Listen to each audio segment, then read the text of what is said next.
Dr. Joe back on the line. Sorry about that, Doc. I got off here on a tangent. Appreciate your patience. Dr. Joseph Grandinetti teaches at Stratford in Northern Virginia. And we were having a very lively discussion yesterday on Apple iPhones and whether or not the government should be allowed to get the information. And a lot of people saying, well, 16 people died. The guy that had to own the phone, he got shot. It doesn't matter.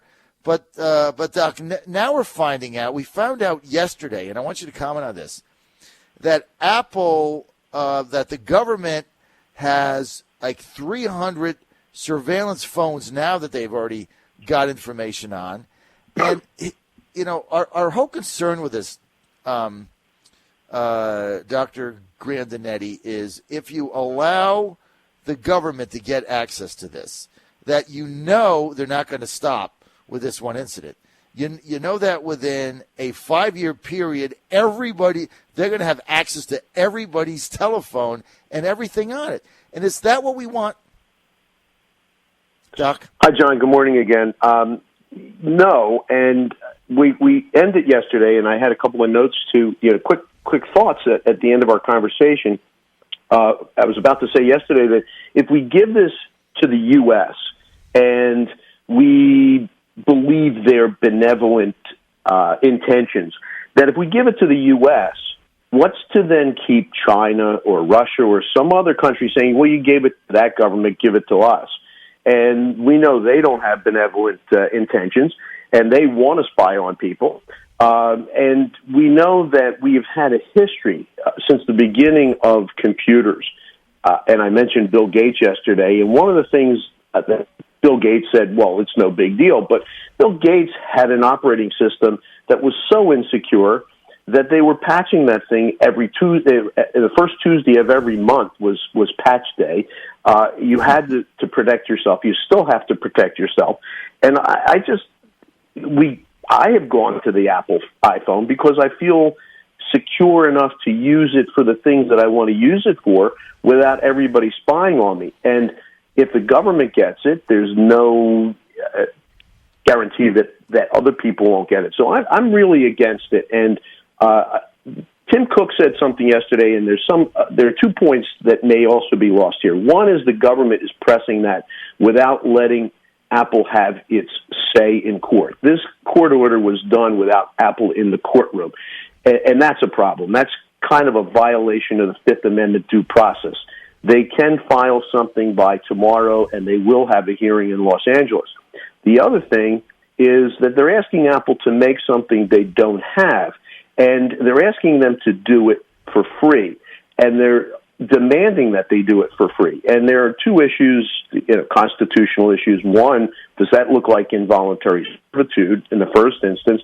And secondly, it's a Fifth Amendment issue also, that they're taking something that belongs to Apple for a quote-unquote public use without just compensation. How much is this worth to Apple and its brand? It may be trillions. It may be billions, may even be trillions of dollars to the Apple brand that the government wants for zero. That's okay. So you've got that whole argument going on as fair compensation and this and that. But I really want to focus on the liberty aspect here. Because, Look, Dr. Joe, there's a price for freedom, okay? There's a price to be paid. And it's like what we're getting to now is we're back to nobody wants to pay any price for anything. It's like George Bush's wars. Let's launch 2 wars. Let's not have a draft. We don't want that. And let's cut taxes too. It doesn't work.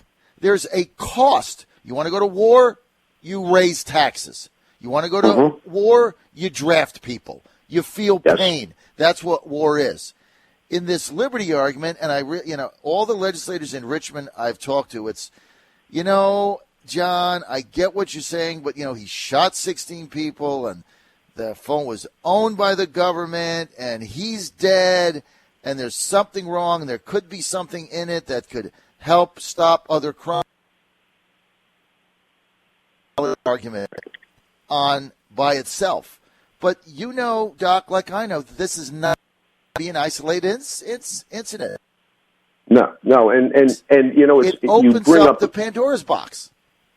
Right. You raised a great issue that they seem to want to take one little incident and hang the rest of us on that one incident.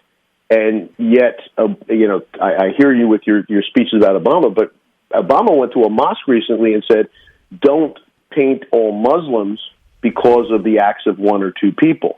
And I think that the government uses guns and now the guns and one event to now get something that they knew they couldn't get by being honest to the rest of us. And I'm in total agreement with you. I'm total agreement.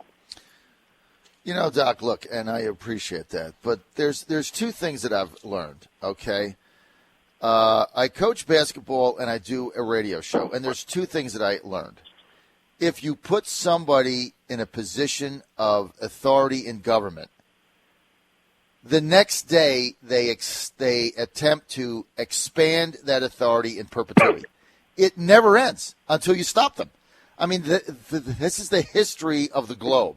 You give somebody authority in government, and they immediately grow the government and grow the authority. In basketball, you give a referee a whistle, they blow it, okay? Can't help themselves. They got to blow the whistle, right? Absolutely. It's the same thing, man. It's like sometimes I'll be there, and my players will be saying, "Oh, that's not a foul. Why did he call that? Oh, that's ridiculous." I don't play, and I'm like, look, the league gave them a whistle. They're going to blow it. You give them authority, they're going to take it. It's the same analogy. And the concern that I have, and I think, Doc, that you were so succinct yesterday in pointing this out. This isn't the flip phone days, okay, where you had a contact list in there. I'm holding my iPhone right now. My entire company is on this iPhone. Absolutely. My entire family, my business, my personal stuff, love things to my wife, everything is in my hand.